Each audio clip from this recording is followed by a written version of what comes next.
As Christmas nears, local businesses say they're experiencing a confectionery craze as people hope to make the holiday extra sweet.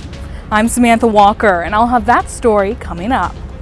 Plus, a SWAT team responds to a standoff in a Joplin neighborhood as some area libraries celebrate the holiday season with some family fun activities. The 4 states' most watched news starts now. A still developing story tonight. Authorities deployed gas as a standoff continues in Joplin. This is KOAM News at 6. I'm Dow Quick. Joplin police are working off of information that a wanted person is inside a home in the Fairview neighborhood. Around 2 this afternoon, they surrounded that home and asked neighbors to stay indoors. About an hour later, SWAT arrived and started calling for a suspect to come outside. Authorities say they deployed a robot, and KOAM's Shannon Becker at the scene saw a drone above the home. Gas has also been deployed into that home. One woman has come out of the house. That standoff at last report is still underway. Look for updates on KOAMnewsnow.com. We're expecting some rain in the days ahead. Let's check in with Chief Meteorologist Doug Hetty. Yeah, of course. Another holiday is here, and a lot of people are going to be traveling locally or regionally, and we do have rain, so some of the roads are going to be a little bit slick. But here's the good news.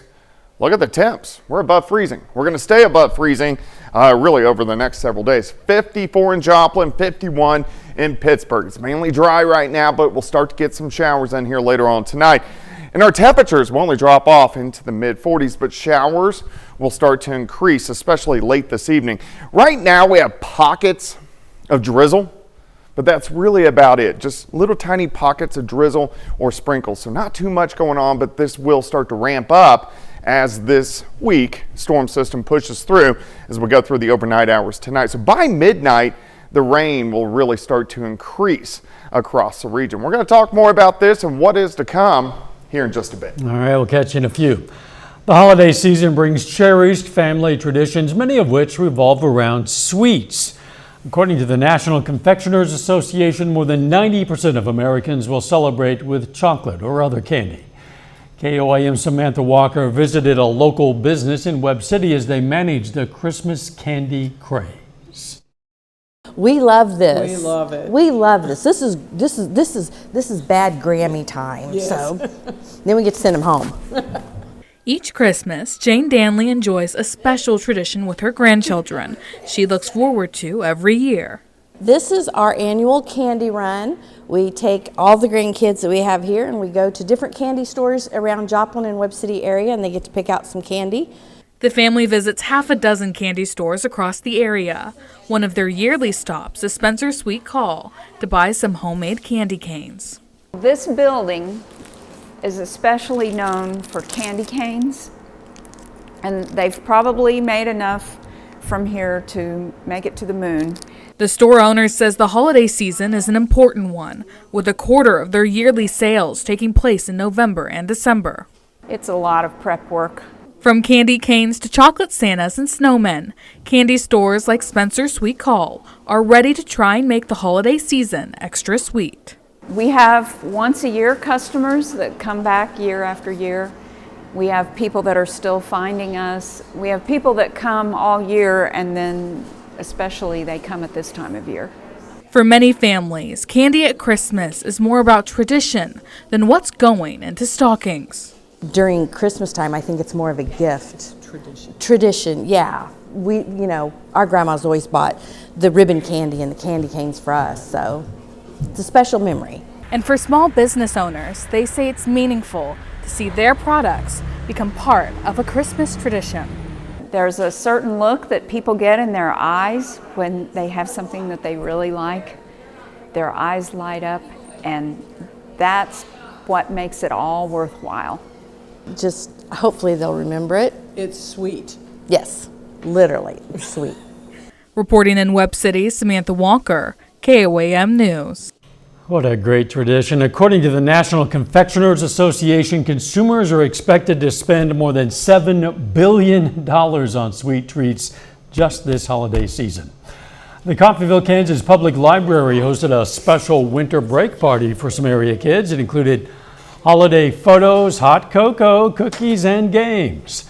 This free event gave kids the opportunity to take part in seasonal fun activities close to home. It could also be fun for the library staff as well. To me, it's just the spirit of the season. I like doing this kind of thing. I love to see the kids smile and laugh and just be able to have a good time. There's not enough opportunities for joy for some of the kids, especially around here, and I think it's important to give them more of those. The library says they try to provide free events all year for area children. The Nevada Public Library also got in on the holiday spirit today. Visitors to the library took part in a family fun day, a mini workshop designed to create handmade crafts. Kids, teens, and families were invited. John Dale's going to look back at the local high school football season. We're going to find out what predictions our sports team got right and maybe got wrong. That's coming up. Plus, holiday shopping is underway, but what about those gifts you don't want? I'm Lonnie Walton at North Park Mall in Joplin, and I spoke to some customers, and they told me what they would do if they have a gift that they don't want. Stick around, I'll have the details coming up. It's the Wrap Up the Year sales event going on now at Shields Motors. if you're stuck with that ugly sweater your favorite aunt gave you this holiday season, well, don't sweat it. You can always pass it along to someone who'll actually love it, assuming that person exists. According to a recent survey by Bankrate, 33% of Americans admit to regifting something they weren't totally in love with. And get this, 1 in 3 Americans also think regifting holiday presents is totally acceptable. KOAM's Lonnie Walton goes to Joplin's North Park Mall to see how some of you feel. A couple of people that have everything, don't want anything, or so they say. Tim Kumbauer is a Joplin resident who says he's shopping for those hard-to-convince loved ones. You know, there are always that person or people that are just impossible to find anything for. And that can be a problem for some. What if he gets a gift his loved one doesn't like? Should that person re-gift and give to someone else? One shopper says it all depends. It depends on what it is. If it's like a sentimental gift, then no. But if it's something you don't want, then yeah. And yes is what we've been hearing all day. Oh, 100%. 100%. I do, absolutely. Yep, as long as it's not open and it's still sealed. Yeah. Yeah, I mean, I do it, so. One customer says regifting is okay, but she's a good present picker. Regifting's okay, but they're gonna like it. And we even found a customer who advised us on how to do it the right way. You have to make a note as to who gave it to you, because that could be a problem. Although most of our customers believe in gift-free shopping, we found one that says that he doesn't believe in gift-free shopping, and if it happens to him, you better watch out. We don't do that. If she don't like it, we just re-gift her.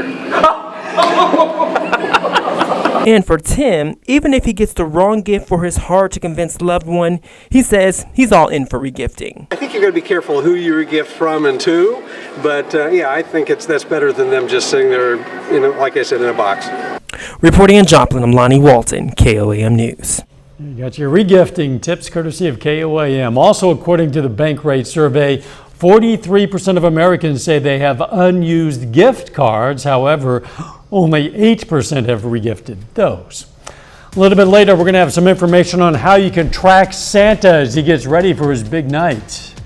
Plus, we're going to be tracking rain moving in for Christmas Eve. We're going to look at that coming up. We love our pets. Or for the arts.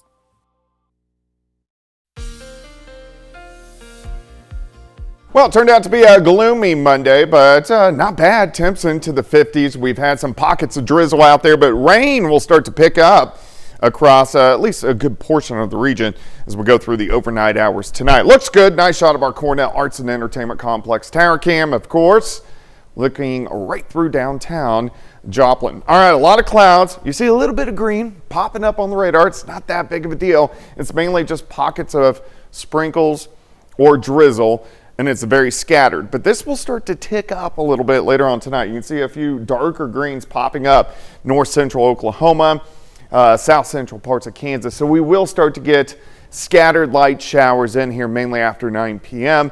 and then increase as we go through the overnight hours tonight.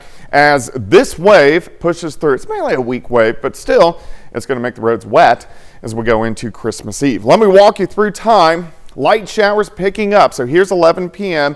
really increasing after midnight, especially from Joplin points south. So it gets real persistent once you get south of I-44. Heading north toward Kansas City, very sporadic and really just clouds once you get up toward the Kansas City metro. Light showers continue into tomorrow morning, so Christmas Eve in the morning will be wet, and then these showers will start to push out as we get into the afternoon. I do want to note, Stockton, Nevada, Fort Scott, Iola, Yates Center, you guys are probably just going to see pockets of drizzle, not really persistent rain. That's mainly going to be our central counties and south as we go through the next 24 hours. As we get into tomorrow night, about Santa time, cloudy skies were above freezing, and then all day long on Christmas Day, maybe a little bit of drizzle, mainly just cloudy skies as we go through the day. Rain chances really shoot up tonight into the morning and then start to taper once we get into the afternoon. How much rain could you get? Again, northern counties, not much, about a trace, but once you get down to Joplin, quarter to a half an inch, and maybe pushing an inch once we get into our southern counties. Temperature is not a problem. We're going to stay above freezing, sitting into low to mid 50s right now. Currently outside, sitting at 54. Light southerly wind at about 5 to 10. Through the evening, those showers picking up, especially after midnight. And here's your Christmas Eve day planner. 47 in the morning, 49 by noon. High temp, we just kind of hang at about 49 or 50 degrees. Numerous more systems to come. So we get a little break on Christmas Day. Rain rolls right back in Thursday afternoon into Thursday evening. Showers, maybe even a random thunderstorm into Friday morning. Random shower on Friday. The weekend looks good, and then we'll have more systems moving in next week. Check this out. So once we get into about Tuesday, which of course is New Year's Eve, I think that's going to be okay, but the January 1st and 2nd, big storm system, maybe even wintry mix. So we'll be watching that. 49, Christmas Eve, 53 on Christmas Day. Look at this, upper 50s, lower 60s heading into the weekend. So fairly mild for this time of the year, but trust me, January we're going to flip the switch. Oh, we trust you. We don't like what we're hearing, but we trust you. Thanks, Doug. While Doug tracks your weather, we have a way you can track Santa. The Santa Tracker lets you track St. Nick as he makes his trip across the country and around the world. You can also check out the fun and games at the North Park or the North Pole Village. To be clear, North Pole Village, just head over to KOAMnewsnow.com/Santa. It's a lot of fun. Still ahead, a look back at football season in the 4 states. John Dales revisits this year's pigskin predictions and explains which ones were right and those that maybe were wrong. That's up next in sports. Buy your dream home with the convenience of the Arvest Home for Me app. Goodbye limits, hello possibilities. Football season has come and gone in the 4 states, and every summer we release our KOAM Pigskin Preview. Every winter we revisit the predictions we made in the Pigskin Preview. Some were right, and of course, some were wrong. Now, without any further ado, let's see where we knew it and where we blew it. We start with one that we got right, and that's the Miami War Dogs. We said they'd go 8-3, and that's exactly what the War Dogs did. That included a 3-point win on the road over their rival Grove. An 8-3 season, good enough for the War Dogs to earn their first home playoff game in a couple decades. Miami goes 6-1 in district play. Its only loss was to Wagner, who went undefeated in the regular season. Now, we look where we blew it and look no further than Frontenac. We thought they would go 5-3, but the Raiders blew that prediction out of the water, and under the direction of head coach Leon Miller, who began his second stint as head coach for Frontenac, the Raiders were a perfect 8-0 in the regular season. That, of course, includes going undefeated in CNC play. Their season came to a close at regionals. Over to Missouri, where we knew it. That's the Carthage Tigers. We thought they'd go 8-1. And that was dead on. The Tigers lost just 1 game in the regular season. That was against eventual 6A state runner-up Nixa. Led by a very strong senior class, the Tigers did not lose a single road game all year. That includes the playoffs as well. And they had 4 members of their team receive all state honors. Staying in Missouri, back to where we blew it. That's the Sarcoxy Bears. We thought they'd get just 2 wins, but the Bears reached that win total just 2 weeks into the season. I'm not quite sure how we got this one so wrong, so you're not going to hear any excuses from me on this one. We just dropped the ball here, and Sarcoxy went on to finish the regular season with 5 wins. They won a first-round playoff game as well. Back to where we knew it. We thought Humboldt would go undefeated, and it did. The Cubs went 7-1 in 2023, stepped things up a notch this year with a perfect 8-0 regular season record. Nobody came within 10 points of the Cubs all year. Their offense scored 40 points or more in 7 of those 8 regular season games. Cubs went on to win a regional championship in the playoffs for the 3rd year in a row. We stay in Kansas. We blew it with the Columbus Titans. They were one of the most fun teams to watch in the area. Columbus played a hard-nosed, smash-mouth brand of football. We predicted them to go 3-5 in the regular season, but even while facing very tough CNC competition, Columbus finishes with a 6-2 record and won a first-round playoff game as well. The last prediction we hit head-on is the Pittsburgh State Gorillas. In year 1, under the direction of head coach Tom Anthony, we expected PSU to go 8-2, and that's exactly what the Gorillas did in the regular season. Now, things obviously didn't end the way that Pitt State was hoping with that first-round playoff loss to Harding. However, the Gorillas beat Ferris State 19-3. That was back in August.